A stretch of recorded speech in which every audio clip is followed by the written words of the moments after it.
¿Qué es lo más pequeño en lo que puedes dividir la materia? Los filósofos de la antigua Grecia fueron los primeros en hacer esta pregunta. ¿Podríamos dividir una sustancia, como una hoja de aluminio, en trozos cada vez más pequeños hasta el infinito? Esta sola pregunta fue la base para que grandes pensadores como Aristóteles, Dalton, Thomson crearan sus propias teorías, con las cuales forjaron sus modelos atómicos, las cuales actualmente nos ayudan a tener una visión más abierta a lo que es nuestra composición a nivel atómico.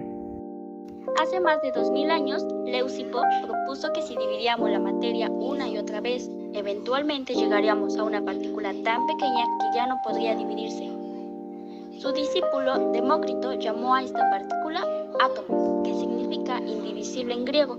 Sin embargo, esta idea fue rechazada por otros filósofos, como Aristóteles, quien pensaba que todas las sustancias estaban hechas de una mezcla de 4 elementos: aire, tierra, agua y fuego. Debido a que la enorme influencia de Aristóteles, el concepto del átomo fue olvidado por más de 2000 años.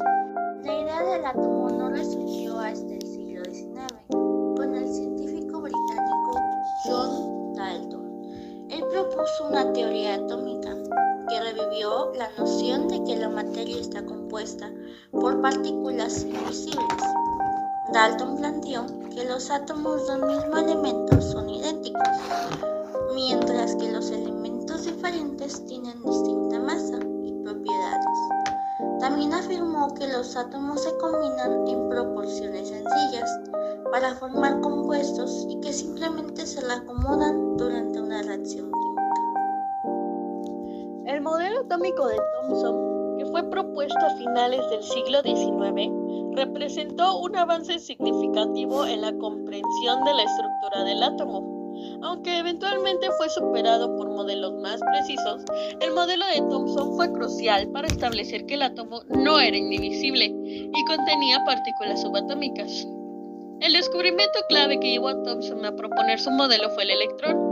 En 1897, Thomson realizó experimentos con tubos de rayos catódicos, demostrando que estos rayos estaban compuestos por partículas cargadas negativamente. También determinó la relación que era carga-masa del electrón y demostró que estas partículas eran mucho más pequeñas que el átomo más ligero, o sea, el hidrógeno. Basándose en su descubrimiento del electrón, Thomson propuso un modelo atómico que se conoció popularmente como el modelo del budín o pastel de pasas. Este modelo visualizaba el átomo como una esfera uniforme de materia cargada positivamente. Los electrones hacían alusión a las pasas que estaban incrustadas adentro de esta esfera positiva, y los electrones estaban distribuidos de manera aleatoria. La carga positiva total de la esfera era igual a la suma de las cargas negativas de los electrones, lo que hacía que el átomo fuera eléctricamente neutro. Aunque el modelo de Thomson fue un paso importante, tenía varias limitaciones que llevaron a su eventual reemplazo, como por ejemplo, no explicaba el espectro de emisión atómica. El modelo de Thomson no podía explicar las líneas espectrales específicas observadas cuando los átomos emitían luz, y tampoco podía predecir la dispersión de partículas alfa. Más adelante, el experimento de la lámina de oro de Rutherford mostró que las partículas alfa eran dispersadas en ángulos mucho mayores de lo que el modelo de Thomson predecía. A pesar de sus limitaciones, el modelo de Thomson hizo contribuciones importantes, como por ejemplo, demostró que el átomo no era indivisible, estableciendo que éste tenía partículas subatómicas, en particular los electrones. Introdujo la idea de la carga eléctrica del átomo y reconoció la existencia de cargas positivas y negativas dentro del átomo, y propuso que el átomo era eléctricamente neutro en su conjunto. Thomson sentó las bases para la comprensión moderna del átomo, al descubrimiento del electrón y proponer su modelo atómico. Su trabajo experimental y teórico fue fundamental para el desarrollo de la física atómica y la química cuántica. En 1911, Ernest Rutherford desafió la idea del budín con pasas con su famoso experimento de la lámina de oro. Al bombardear una delgada lámina de oro con partículas alfa, hizo 3 observaciones clave. La mayoría de las partículas atravesaban la lámina sin desviarse. lo que implicaba que el átomo estaba formado, en gran parte, por espacio vacío. Una pequeña cantidad de partículas se desviaban en ángulos muy grandes. Algunas partículas incluso rebotaban. Estas observaciones llevaron a Rutherford a concluir que el átomo tiene un núcleo pequeño y denso, con carga positiva, donde se concentra casi toda su masa. Así propuso su modelo planetario.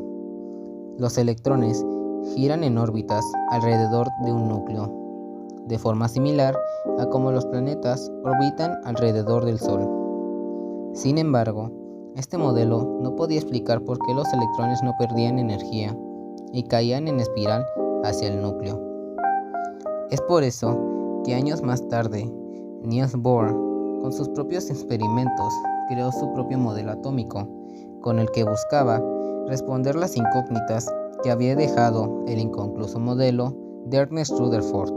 El modelo cuántico de Bohr. El último gran avance vino de Niels Bohr, quien propuso una solución en 1913. Bohr planteó en los electrones que no podían girar en cualquier órbita, sino solo en niveles de energía fijos y definidos. Para que un electrón salte a un nivel superior, necesita absorber energía. Al regresar a su estado original, el electrón emite una energía en forma de luz. Esto explicaba por qué cada elemento tiene un aspecto de emisión único, como si fuera una huella dactilar de luz. En conclusión, cada uno de estos modelos atómicos se construyó sobre los hallazgos del anterior, corrigiendo sus limitaciones y llevándonos a una comprensión cada vez más precisa del átomo, esa partícula fundamental que da forma a todo el universo.